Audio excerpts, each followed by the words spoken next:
ముహూర్త చింతామణి మనం ఇక్కడ 12వ ఎపిసోడ్లో వేదాంగ అష్టనవార్కేంద పక్షరంధ్రత్యథోత్యజేత్ అంటూ ఒక శ్లోకం ఉంది, 36 శ్లోకం.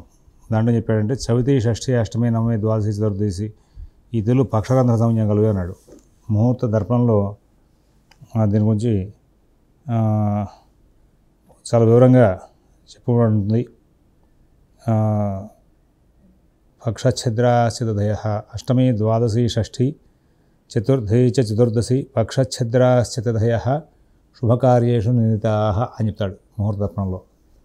అష్టమి ద్వాదశి షష్ఠి చతుర్థి చ చతుర్దశి పక్షఛద్రాశ్చితదయ శుభకార్యేషు నినితాః. నాకు ముహూర్త దర్పణంలో కొంచెం తేడాలు ఉన్నాయని చెప్పిన ముహూర్త దర్పణం కూడా వల్లించాను.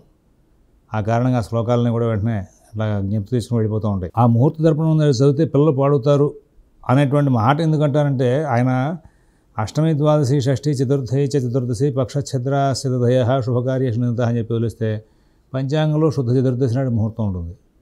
ఇది మన వాళ్ళు చేస్తూ ఉంటారు. ఆయన అంతవరకు చెప్పలేడు. అయితే మన వాళ్ళు పంచాంగంలో రాశారు కాబట్టి వీళ్ళు శుద్ధ శ్రోత్రియస్య కామః దస్య అనడానికి లేదు. ఇక్కడ వీళ్ళు చేసే పొరపాట్లు వీళ్ళు చేస్తూ ఉంటారు పంచాంగతల్లో కూడా.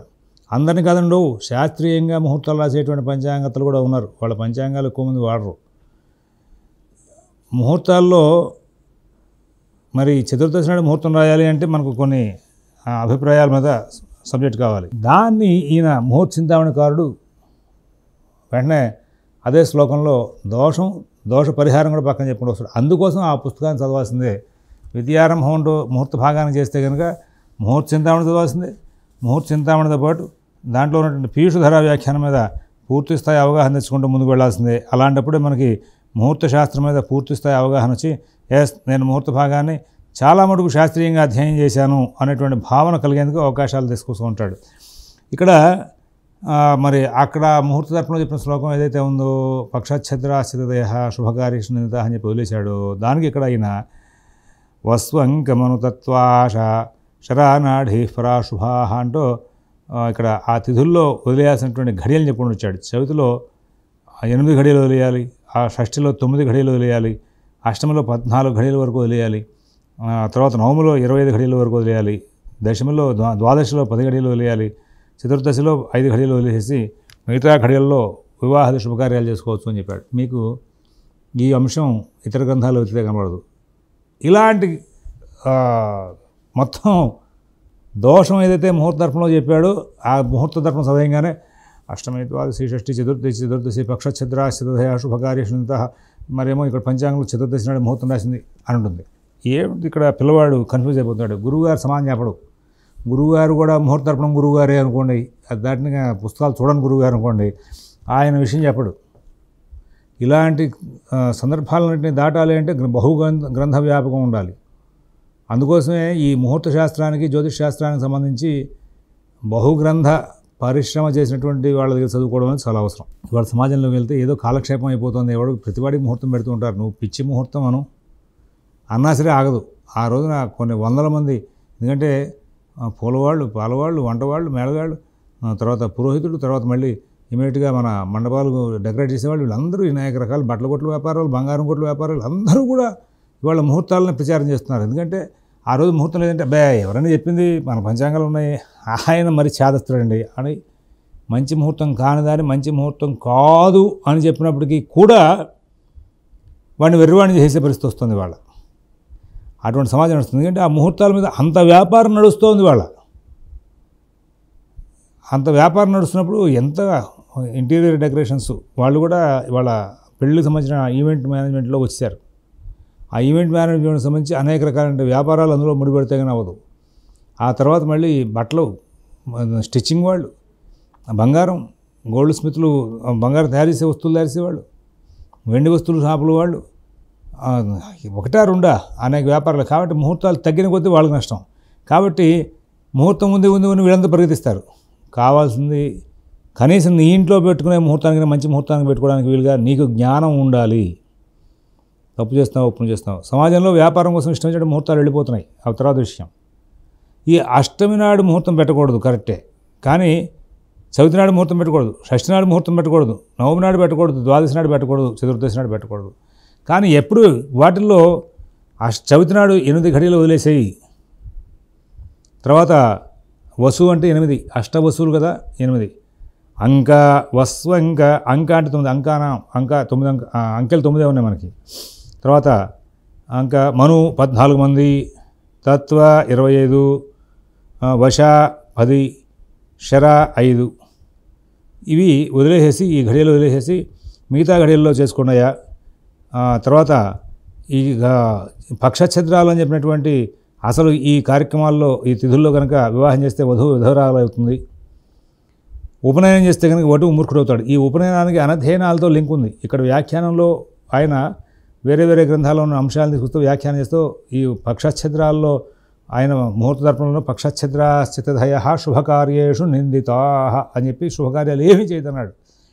కానీ మనం ఇక్కడ శుభకార్యాలు చేసిన పరిస్థితికి ముహూర్త చింతామణికారుడు అదే శ్లోకంలో పక్కనే 8, 9, 14, 25, 10, 5 అనే ఘడియలు చెప్పాడు. వస్వంకమను తత్వాశాసరా నాడీ పరాహ శుభాహ పరాహ. ఆ తర్వాతవి అంటే తిథి ఆరంభం దగ్గర నుంచి అన్ని ఘడియల వరకు శుభకార్యం చేసుకోకుండా తర్వాత ఘడియల్లో శుభకార్యం చేసుకోండి చెప్పాడు. ఇది గమనించుకుని అష్టమి నాడు ముహూర్తం పెడుతుంటే, నవమి నాడు ముహూర్తం పెడుతుంటే మీకు కనీసం ఒక జ్ఞానం రావాలి.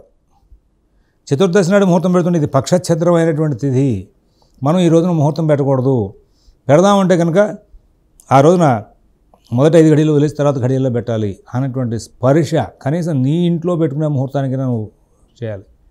మిగతా చోట ముహూర్తాలకి చూసరికి వాళ్ళ మార్కెట్ ఎట్లా ఉందంటే కనుక వాడి ఖాళీని బట్టి ముహూర్తం పెట్టాల్సిన పరిస్థితి వస్తుంది. సమాజంలో చాలా మార్పులు వచ్చినాయి. ఇవాళ ఆ మార్పుల్లో ఈ ముహూర్త శాస్త్రం అనేది ప్రతి వాడు మాట్లాడుతున్నాడు.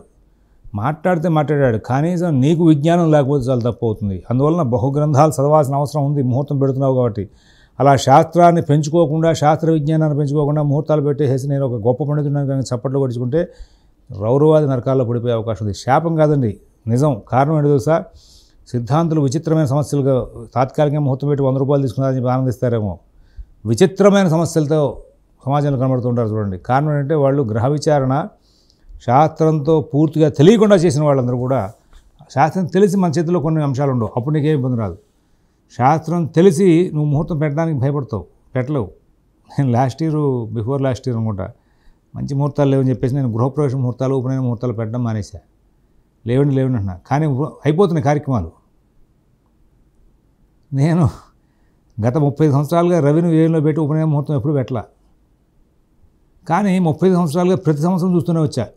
వ్యయంలో రవిని పెట్టినప్పుడు కూడా ముహూర్తాలు చేసేస్తున్నారు. ఎందుకు చేస్తున్నారంటే దానికి ఏవో కొన్ని గ్రంథాధారాలు ఉన్నాయి, కానీ అవి మన వైపు ప్రాంతాల్లో వాడట్లా. నేను పెడితే వెక్కిరించేవాళ్ళు, కానీ నన్ను వెక్కిరించిన వాళ్ళందరూ కూడా మళ్ళీ వ్యయంలో రవిని పెట్టి ముహూర్తం పెట్టారు. నేనేం చెప్పాలి ఇంకా? నేను బిఫోర్ లాస్ట్ ఇయర్ అసలు ముహూర్తాల జోలికి, ఉపనయనాలు, గృహప్రవేశాలు, ముహూర్తాల జోలికి వెళ్ళా. సమాజంలో చూస్తే ఇన్ని కార్యక్రమాలు జరుగుతుంటే వాళ్ళెవరో పెట్టారని బాధ కాదు, అంటే ముహూర్తాలు అంత అత్యవసరంగా పరిగెత్తిస్తున్నాయి. ఇప్పుడు ఈ 2025లో నన్ను అందరూ మూర్ఖుడు అంటారు, కానీ మూర్ఖుడు అన్నా సరే నేను ఆనందిస్తాను, బాధపడను. కానీ నా మూర్ఖత్వంలో నేను అడిగిన ప్రశ్నకి మీరు కనుక సమాధానం చెప్తే, సరిగ్గా సమన్వయం చేయగలిగితే నేను మూర్ఖుడు అనుకుంటా.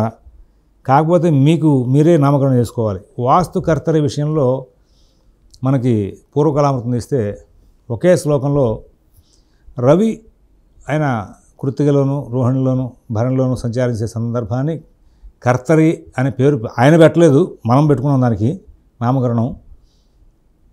అక్కడి నుంచి అందులో శంకుస్థాపనలు, దర్వాజాల ఎత్తరాలకు సంబంధించిన విషయాలకి నిషేధం చెప్పుకుంటూ వస్తూ అదే శ్లోకం, నేను గ్రంథాలు మారట్లా, అక్కడ ద్వాభ్యాం శ్లోకమహ అని చెప్పి 2 శ్లోకాలు పక్కన రాస్తాడు, 8 శ్లోకం. అదే శ్లోకంలో పక్కనే కుజుడు బలానా నక్షత్రాల్లో ఉంటాయి, అంటే రవి బలానా నక్షత్రాల్లో సంచారం చేస్తే కర్తరి అన్నట్టు చెప్పాడో, పక్కనే కుజుడు సంచారించే నక్షత్రాలు ఏవి వదిలిపెట్టాలి, శని సంచారించే నక్షత్రాలు ఏవి వదిలిపెట్టాలి, అవన్నీ చెప్పుకుంటూ వచ్చాడు.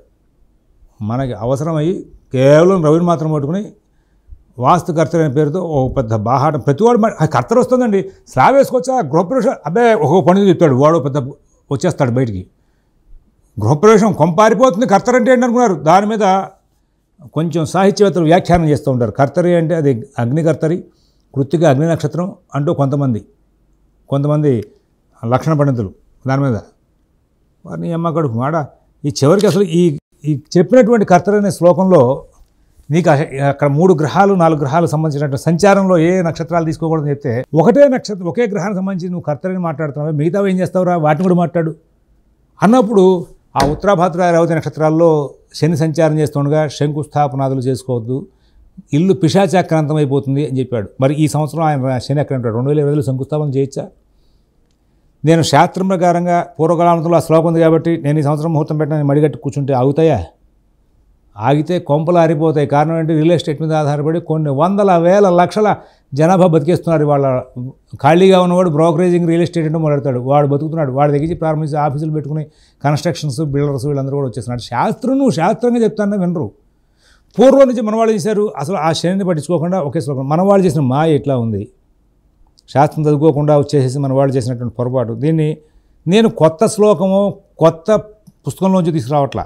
నువ్వు చూపించే పూర్వకాలంలో నువ్వు కర్తరి కోసం చెప్పి వాడుకునేటువంటి ఏ అంశమైతే ఉందో ఆ కర్తరి కోసం చెప్పిన శ్లోకంలో 2 శ్లోకాలు పక్కపక్కనే పెడితే ఆ శ్లోకాల్లో ఆయన కుజుడు సంచరించే నక్షత్రాలు పనికిరానివి, అగ్నిదగ్ధం అవుతున్న కుజుడు నక్షత్రానికి కొన్ని నక్షత్రాలను పక్కన పెట్టాడు. అలాగే రవి నక్షత్రాలకేమో కర్తరి అనే పేరుతో ఆయన పెట్టలేదు, కర్తరి మనం పెట్టుకున్నాం. గృహ నిర్మాణ నిషేధం పెట్టాడు.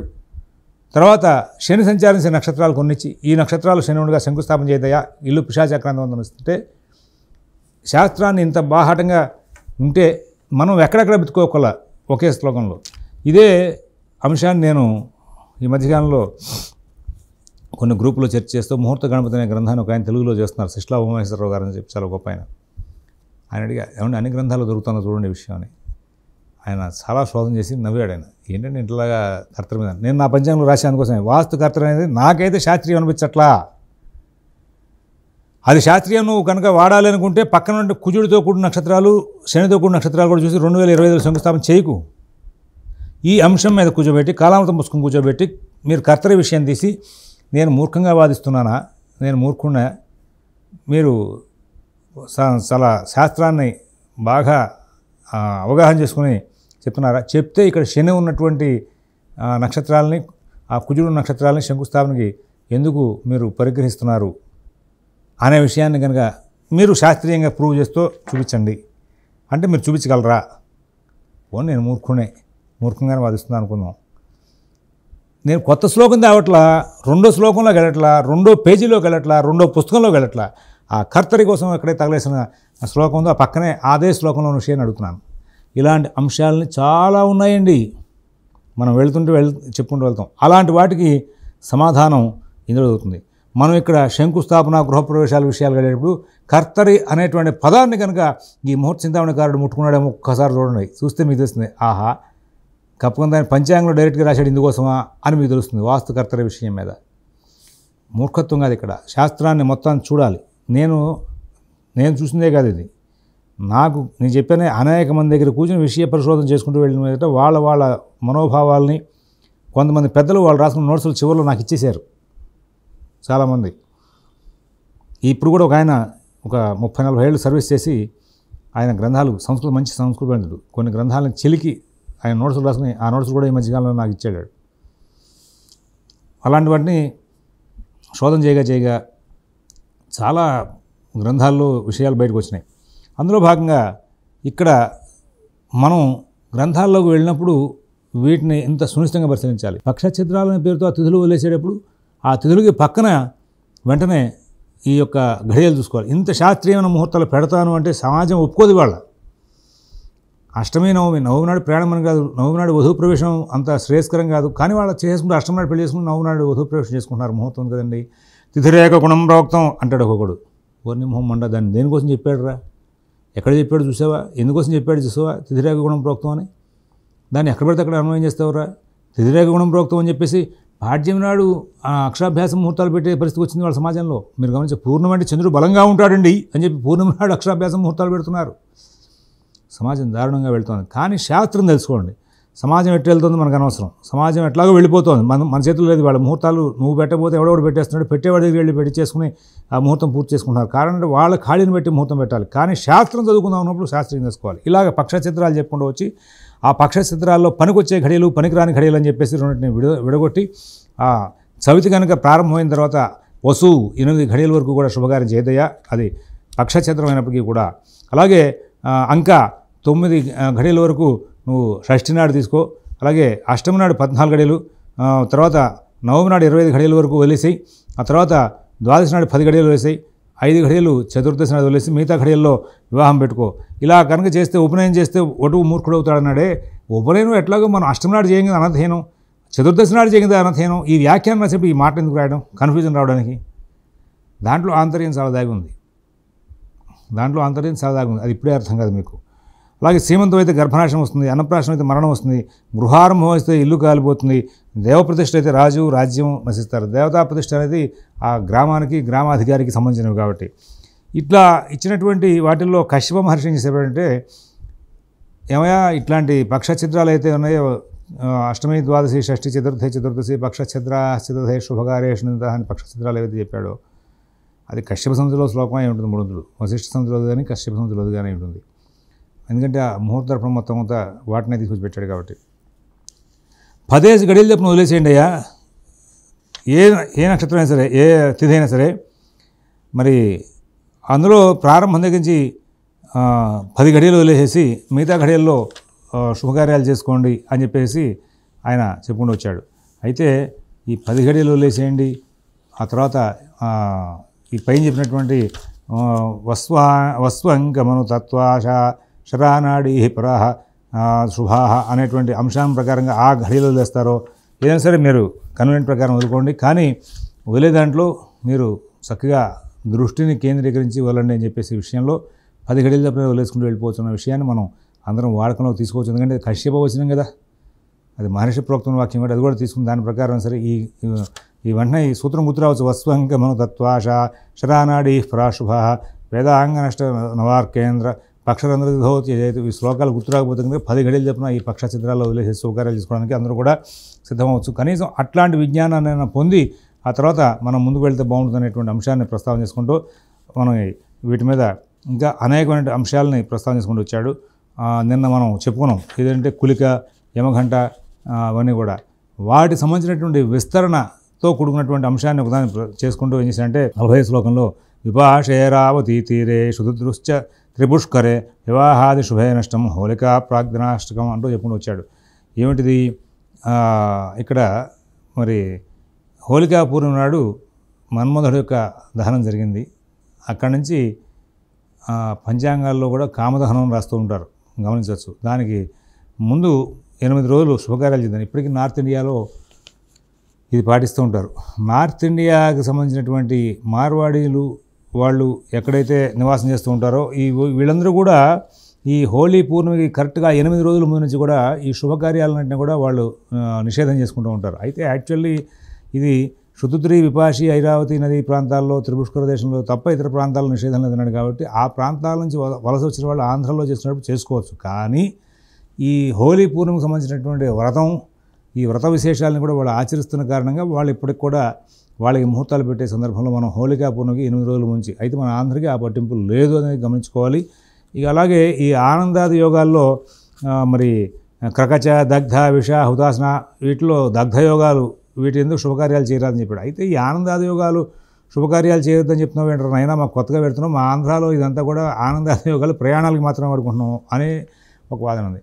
అయితే చంద్రుడు బలంగా ఉంటే కనుక ఈ యోగాల్లో శుభ ఫలితాలు వస్తాయి అని చెప్పాడు. అంటే ఆనందాది యోగాల్లో కూడా దుష్ట ఫలితాలు చెప్పేటువంటి ఏవైతే ఉన్నాయో ఆ దుష్ట ఫలితాలు ఇచ్చే వాటిలో చంద్రబలం కనుక బాగుంది అంటే కనుక ఆనందాది యోగాలు పక్కన పెట్టేసి ప్రయాణం కూడా చేయొచ్చు. ఎందుకంటే నువ్వు శుభకార్యాలంటికి వాడుకోమని చెప్పి వాళ్ళు నార్త్ ఇండియా వాళ్ళు వాడుకుంటున్నారు, కానీ మనకు మనకు అక్కర్లేదు, అది కేవలం ప్రయాణం కోసం అని చెప్పి మనం ఒక గ్రంథకర్త చెప్పకుండా మనం వాడుకోవట్లేదు. అది ఎట్లా వాడుకుంటున్నాం అంటే లల్లాచార్యులు అనేవాడు, దీపికాకారులు వీళ్ళందరూ ఏం చేశారంటే ఆనందాది యోగాల్లో వీడిని తీసుకొచ్చేసారే బాయ్ ఏం పనికిరాదు, అది ఈ యోగాల యొక్క సందర్భం అంతా కూడా ప్రయాణాల విషయమే కానీ ఇతర విషయాల్లో అక్కర్లేదనేది ఆయన లల్లాచార్యులు వారు రాశారు.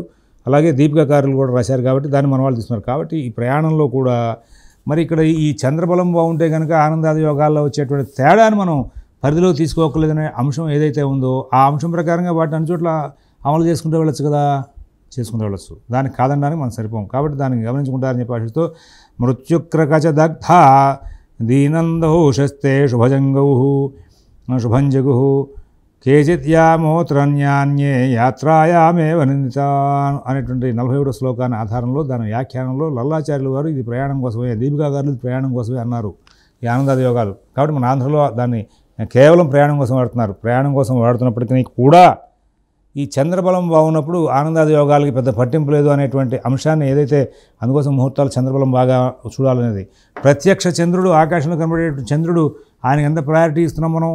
ఆయన అమావాస్య ముందు నుంచి కనబడడం మానేస్తాడు. పాడ్యం వెళ్ళిన తర్వాత విధి ఘడియల్లో సూర్యాస్తమైన తర్వాత కనబడతాడు. కాబట్టి అక్కడి వరకు అంటే బహుళ ఏకాదశి ఘడియలు ప్రారంభం దగ్గర శుభకార్యాలు చేసుకోవడం మానేసాం. అంటే ఇప్పుడు మెకానికల్ లైఫ్లో త్రయోదశి నాడు కూడా చేసుకుంటున్నారు. పంచాంగాలు కూడా రాస్తున్నారు. ఇంక తప్పదు, నేను కూడా రాస్తున్నాను పంచాంగంలో. తప్పే రాస్తున్నాం చంద్రబలం లేని ముహూర్తం. అయితే మరి ఈ చంద్రబలం ఉండగా ఈ యోగాలు ఆనందాది యోగాలు తేడా ఉన్నప్పటికీ కూడా వాడిని చూస్తుంటే ముందుకు వెళ్ళిపోవచ్చు రాబాయ్ అని చెప్పుకున్నాడు. అలాగే కొన్ని ఈ యొక్క యోగాలు ఏవైతే ఆనందాది యోగాలు ఏవైతే మనకి పనికిరాని యోగాలు ఏవైతే ఉన్నాయో ఆ ఆనందాది యోగాలకి ముందు అదే తిథివార నక్షత్రాలతో కూడుకుని మరి ఒకవేళ ఆ నక్షత్ర వారాలు కలిసినప్పుడు సిద్ధయోగాలు అమృత యోగాలు అని చెప్పి చూసారా. ఆ సిద్ధయోగాలు చెప్పాడు కదా. ఒకవేళ కనుక ఈ ఆనందాది యోగాల్లో సిద్ధయోగం కనుక సంభవించింది అంటే కనుక అప్పుడు నువ్వు ఈ ఆనందాది యోగానికి నువ్వు భయపడాల్సిన అవసరం లేదు రాబోయే అంటారు. మన వాళ్ళు ప్రయాణానికి సంబంధించినటువంటి ఆనందాది యోగం చూసేటువంటి వాళ్ళు కూడా మహా గొప్ప పండితులు అండి. వీళ్ళందరికీ నమస్కారం చేయాలి. ఎందుకన్నా మనం చేయగలిగే లేదు. కారణం ఏంటంటే వాళ్ళు ప్రయాణంగా ఆనందాది యోగం బాలేదంటాడు. నవార దోష ప్రభంతరాత్రులు అని రాత్రిపూట ప్రయాణంగా ఆనంద యోగం చూడాల, నువ్వు ప్రయాణానికి చూస్తున్నావు. కానీ అక్కడ ఆనందాది యోగం బాగుండకపోతే పక్కన సిద్ధయోగం ఉందో లేదు చూడొచ్చు కదా. సిద్ధయోగం ఉంటే పనికి వస్తుంది కదా. చంద్రుడు బలంగా ఉంటే పనికి వస్తుంది కదా. ఇది నేను చెప్తున్నానా, నా సొంత మాట కాదే. బహు గ్రంథకర్తలు వ్యాఖ్యానం చేసినటువంటి అంశాలని ఇక్కడ ముహూర్చింతామని వ్యాఖ్యానంలో పెట్టాడే. దానే కదా నేను చెప్తున్నాను. కొత్త మాట చెప్పాడు, అది తప్పు అంటాడు. ఆయన మూర్ఖుడండి. ఆయన ఎక్కువగా దాటి వెళ్ళిపోతున్నాడు సబ్జెక్ట్ విషయంలో అంటారు. సబ్జెక్ట్ విషయం దాటి వెళ్ళడం కదా, ఉన్న విషయాన్ని చెప్తున్నాను నేను అక్కడ. ఆ ఉన్న విషయాన్ని గమనించుకోండి. గమనించుకుని దాన్ని ఆధారం చేసుకుని దాన్ని మాట్లాడండి. కాబట్టి శాస్త్ర పరిజ్ఞానానికి బహుగ్రంథాలు చదవాలి. ఆ గ్రంథాలు మాటలు తీసుకోవాలి. కేవలం ముహూర్త దర్పణం చదివితే ఇందాక మీకు చెప్పానే పక్షచిత్రాలు తెలుస్తాయి. పక్షచిత్రాల్లో ఎన్ని ఘడియలు వదలాలో తెలియదు. అందుకోసమే భావశిక్షగా ముహూర్త దర్పణం పనికిరాదు. పిల్లవాడు కన్ఫ్యూజ్ అయిపోతాడు. ముహూర్త చింతామనే చెప్పాలి, పీయూషధార వ్యాఖ్యానమే చెప్పాలి. అందుకోసమే నేను ఇక్కడ చాలామంది ఫోన్ చేశారు కానీ ఈ గ్రంథం చెప్తున్నాను. మరొక అంశాలని అంటే భద్రయోగం యొక్క విశేషాలని నెక్స్ట్ ఎపిసోడ్లో చెప్పుకోవాల్సి వస్తుంది. అది రేపు చూద్దాం. స్వస్తి.